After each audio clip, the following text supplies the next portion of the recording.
13th of May, Rabbi Emor, Parsha Hashavua Rashi.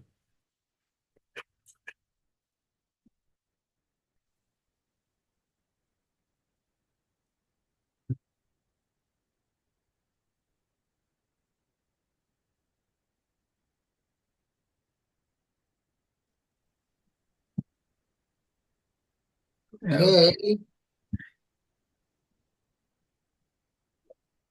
everybody here today?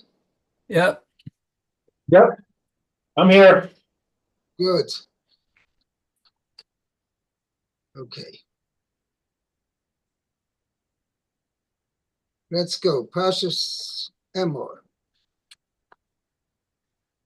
Okay, this is the Kohen's Parsha. And the whole of the Vayikra is geared to Kohanim, but this is particular mitzvahs on the Kohanim. So, Meir, let's start. Okay, so Chapter we're 21. chapter 21. Oh, okay. So Kaf Aleph. It says, Vayomer Hashem Moshe, Emor el HaKohanim, B'nai Aharon, Yamarta Aleihem Lenefesh Lo Yitama Ba'amav. Okay, so Hashem said to Moshe, say to the Kohanim, the sons of Aaron, you shall say to them. So this sounds tautological, repetitive. It says, say to the Kohanim, the sons of Aaron, and you shall say to them. So Rashi himself is going to dwell on this problem. Okay. I see. Kohanim. Okay, just to finish off the pasuk, let's see, and say to them, "Nefesh lo yitameh Yitama ba'amov." Oh, yitama, right? Okay, so you shouldn't become tame.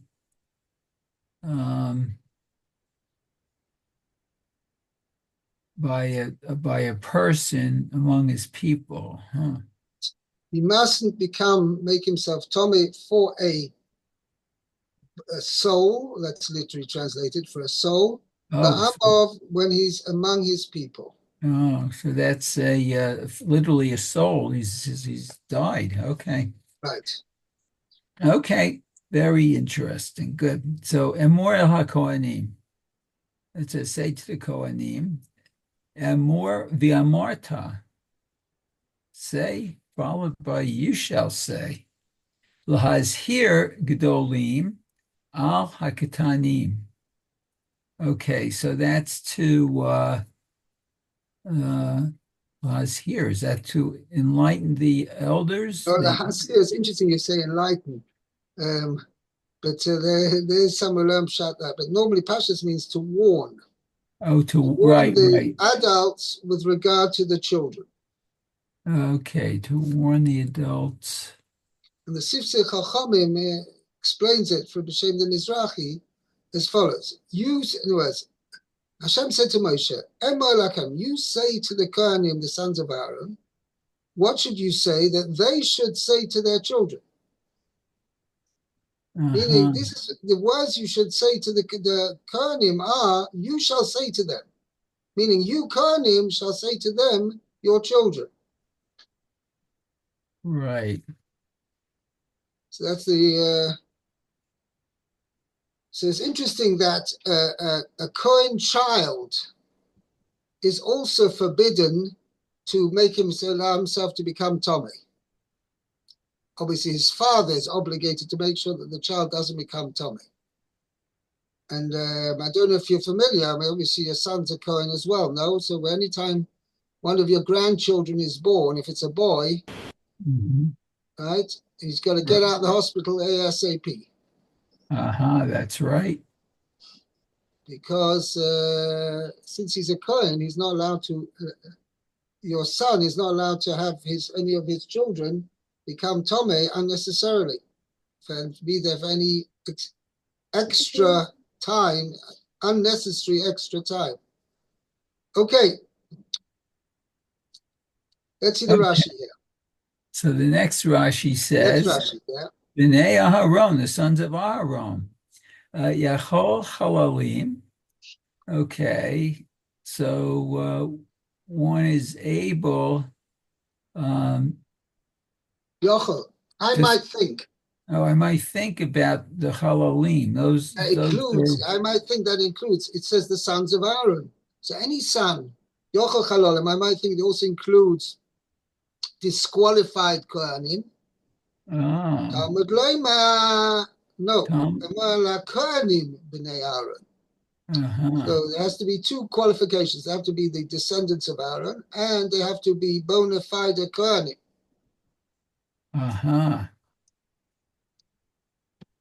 Okay. Then we have another B'nai Aharon here.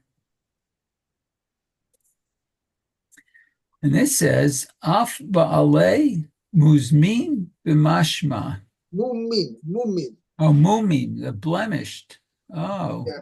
So that means it's an important thing that not only a Kohen who is qualified to do the Avodah, to do the service in the Mishkan here, and where they were there, but later in the Beis Hamikdash, not only those Kohanim who are qualified to actually serve, which would exclude Baalei Mumin, those who have a blemish.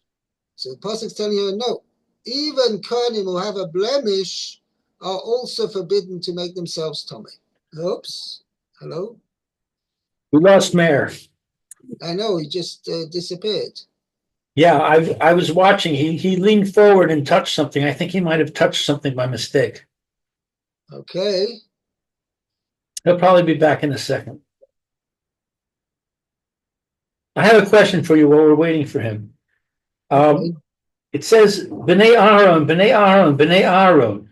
Don't we learn in the Gemara that you can only learn one thing from a pasuk? You can't learn It depends.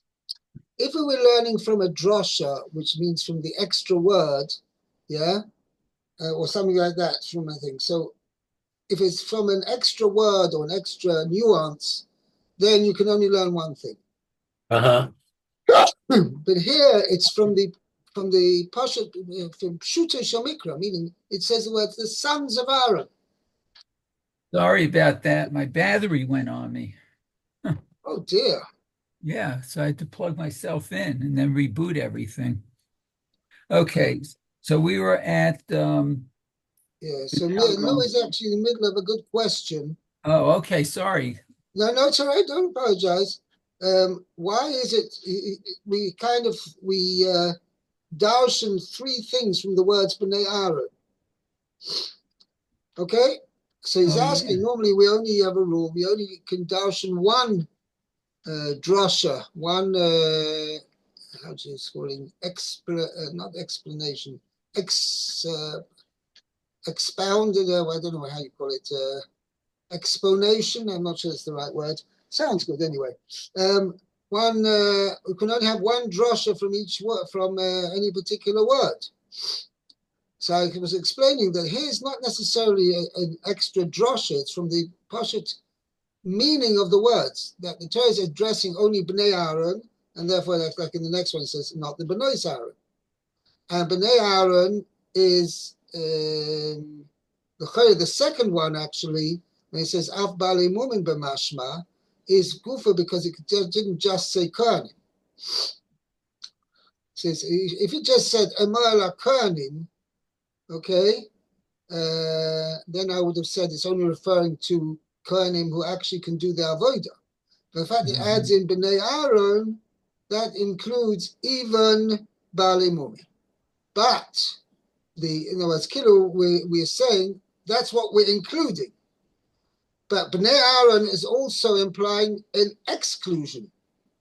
So maybe a better answer to what your question was is that Rashi is pointing out that B'nai Aaron is acting as a inclusive clause and an exclusive clause, both. It's including Baalei Mumin and excluding Benois Aaron, the lady folk of the Kohanim. What about Chalalim? So that is from HaKohanim. So HaKohanim excludes Chalolim. Bnei Aaron excludes Benois Aaron, and it includes Baalei Mumin. Oh. See. Okay? Yeah. Okay, yeah. Next. Lo yitamo be'amov. Not among He the may not impure, make himself Tomei Tameh among his for people. a soul while it is Ba'amov. So Rashi goes on to explain, but Oid, Ve'od shehamet b'toch amav. So one's dead in his people. Yatsa mate mitzvah, but mate mitzvah is not included in this. right.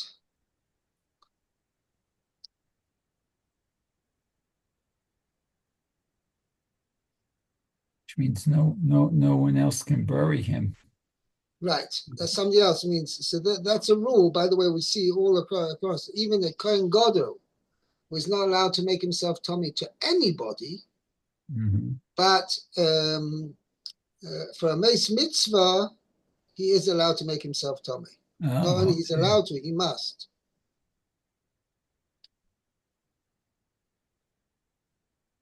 Wow. Okay. Yeah. Okay. Pasuk base. Lou. Im lish'ero hakarov elav le'ima'o ula aviv ve'livno ula vito ula achiv, except for his relative who is close to him. Okay, we're going to see who that's referring to. We see in Rashi. Okay. To his mother, and to his father, and to his son, and to his daughter. So Rashi says, Ki im lish'ero, ein she'ero ella ishto. The term she'ero, his relative, in this verse is none other than his wife. Right.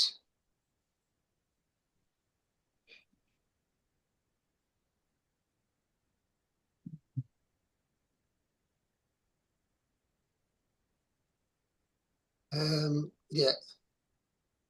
I note actually how you said that in this verse. It's correct what you said. Very often Rashi says, Ein she'ero ella ishto means in this particular place. In fact, the Sifsei Chachomim points this out. Lo shemila she'er b'chol makom ishto shari ksiv el kol she'er v'sora v'kol ha'kreivim. Ksiv kan ha'kavona le'ishto. Okay? So a Kohen male may make himself Tomei for his wife. Okay. So these are the seven relatives mentioned over here whom a Kohen is allowed to make himself Tomei. His wife, his mother, his father, his son and daughter, and for brother. And we're going to see in the next pasuk, for a sister as well, if she's unmarried. Okay, let's go on to pasuk Gimel, Meir. Okay, it says, Ulachoto hapetula akrova elav, asher lo haita leish la yitameh. La'ish lo yitama. Oh, yitama. I don't know, I keep saying yitameh. Okay, anyway. and to his unmarried sister, Well, it doesn't who's say unmarried. It says to his virgin sister. a virgin sister. Oh, Betula's right, is a virgin. Okay, virgin sister who's close to him. Okay, who has not been with a man, lies for her. See, she can he can make himself tame, impure. Right. Okay, so let's see. It says Hakroba, who is close, lirabot et arusa, to include an arusa.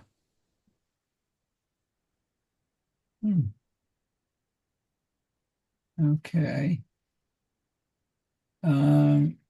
So Asher lo haita leish, who has not been with a man, the mishkav, Mishka. for relations. Hmm. And so she's has not been married, even though she may be an arusa, meaning. You see, Rashi's presented with a little bit of a problem. This is when obviously it's based on the Gemara. Normally, when we want to express that a man marries a woman, we say kiyeh ish isha, or kisikach ish isha, or kiyeh ish shtei noshim. A man has two wives, meaning he has. Having, it means that it's his. He's acquired them. So when we say over here, only to his virgin sister who is close to him, who has not been to a man. So this could be understood to mean she hasn't been acquired by a man, which would mean that if she is an arusa, if she's been acquired by the man, even she hasn't yet had full marriage to him, then he no longer can the Kohen be metame for her? Can he make himself tame for her? So that's what Rashi's pointing out. No, that's what it says. Hakroiva, if she's still close to him, meaning even as long as she's not fully married to another man, he can the Kohen can still become tame for his sister. So even if she's an arusa, she's a betrothed, means she's been acquired by a man, but she hasn't been. She's not fully married to him. She hasn't had nisuin, means she's not living with him yet. So Rashi says, what about the lashon asher lo hoisa leish? So Rashi says that means she hasn't been to a man to have had relations with a man. But I have, yeah. Okay, You translated Betula as a virgin. correct. So I already know she hasn't had relations with a man. Why do you have to now have another statement? That is a very good question. That is a very good question. I believe actually the Gemara in Yevomis proves from there that we're not talking about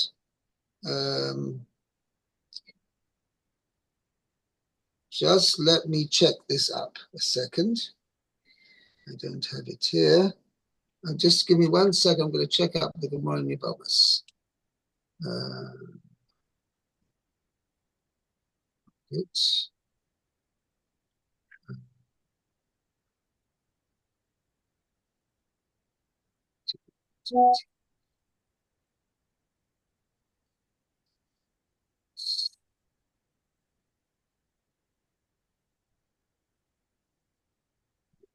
this.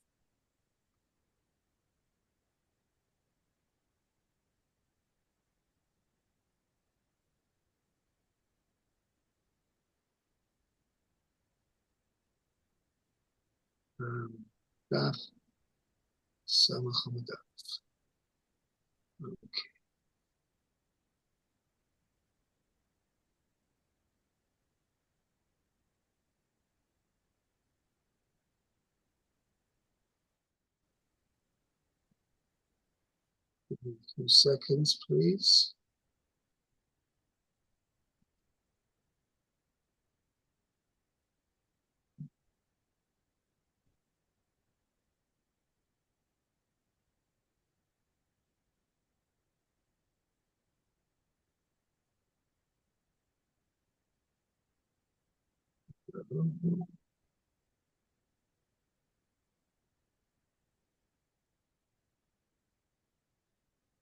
Oops.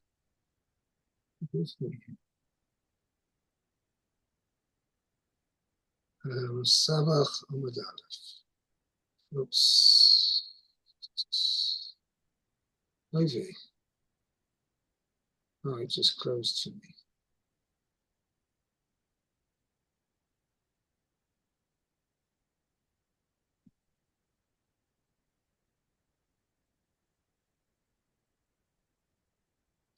Okay. Just a second.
Okay, the Gemara actually asked the question. Hmm. That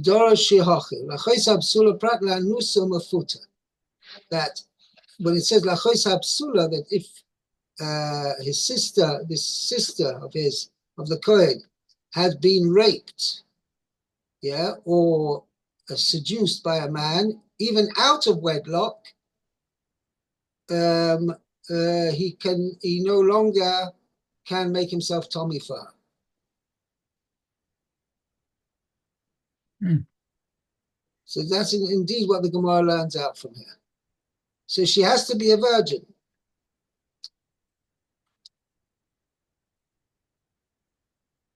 So what was your question? Why did you have to say Asher lo hoysala ish? Yeah, the Gemara does ask that question over here. I'm just trying to find it right now.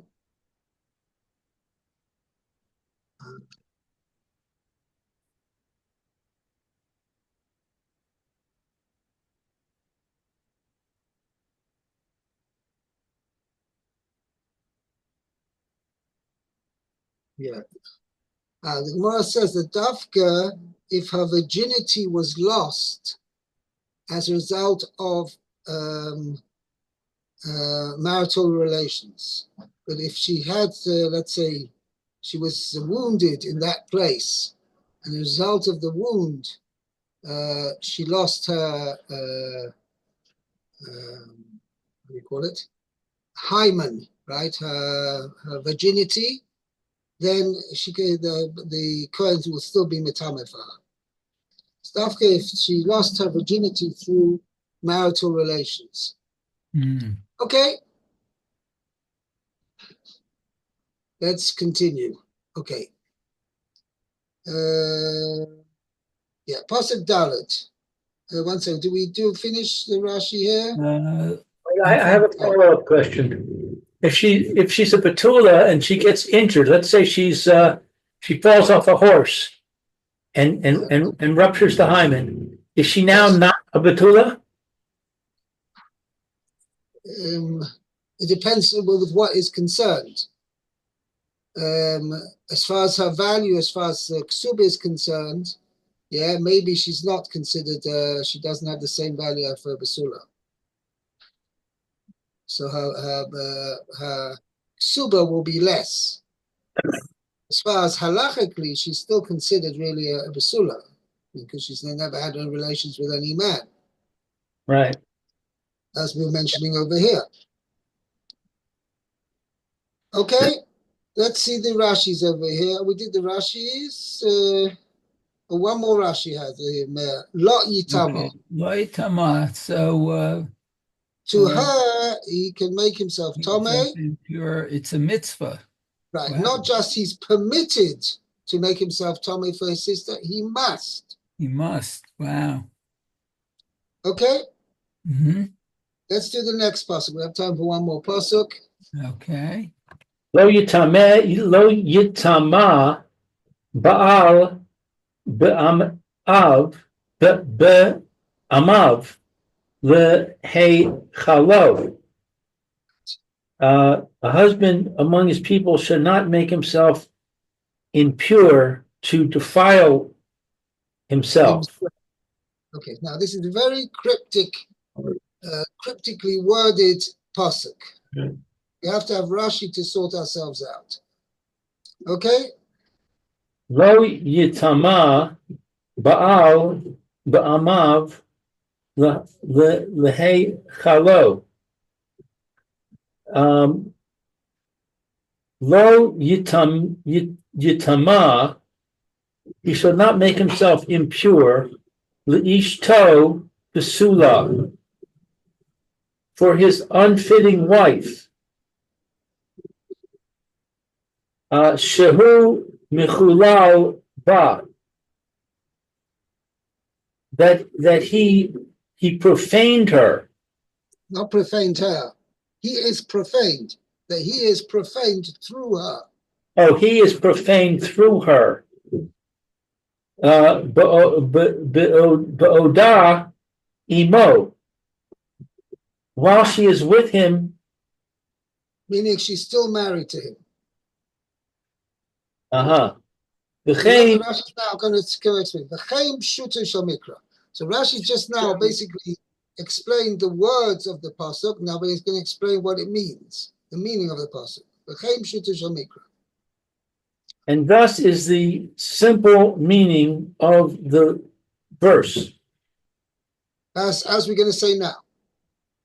Meaning, lo yitama baal, a husband should not make himself impure bish'ero, through his wife.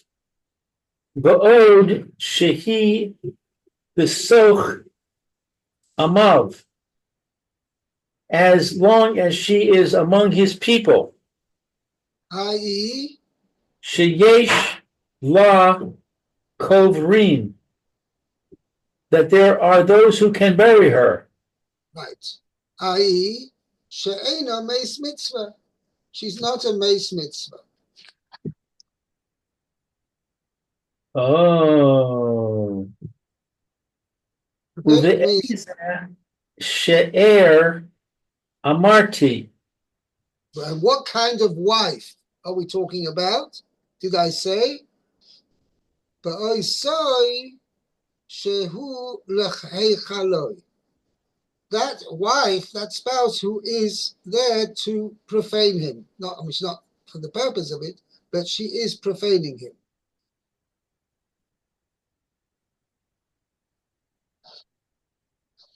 You with me? No, I'm not following. Carry on the next words. I'll explain it. But in other words, the first part of the pasuk says, Lo yitamo baal, the husband may not make himself tomei to his wife. I mean, the word to his wife doesn't say, but if we're talking about a husband, obviously we're talking about a wife. Okay? The husband may not make himself tomei for his wife, but amov, as long as she is among his people. I mean, her people. Means the She'er's people. Okay? I.e., and this is what Rashi explains, is that she's not a meis mitzvah. Because were it to be a meis mitzvah, the husband would be allowed to make himself tummy for her, not because he's her husband, but because she's a meis mitzvah. And the meis mitzvah, and everybody, from Kohen Gadol included, has to make himself tummy for a meis mitzvah. But so that's what the pasuk adds words ba'amov. But the point is the pasuk saying lo yitamo baal. the husbands may not making himself Tomei for his wife. I'll put in parentheses ba'amov, okay? Now, when is that the husband may not make himself Tomei for his wife? Because Pasuk Base says that he can. Lehei chaloi, when that wife is causing him to be disqualified, to be profaned. That's what Rashi's saying.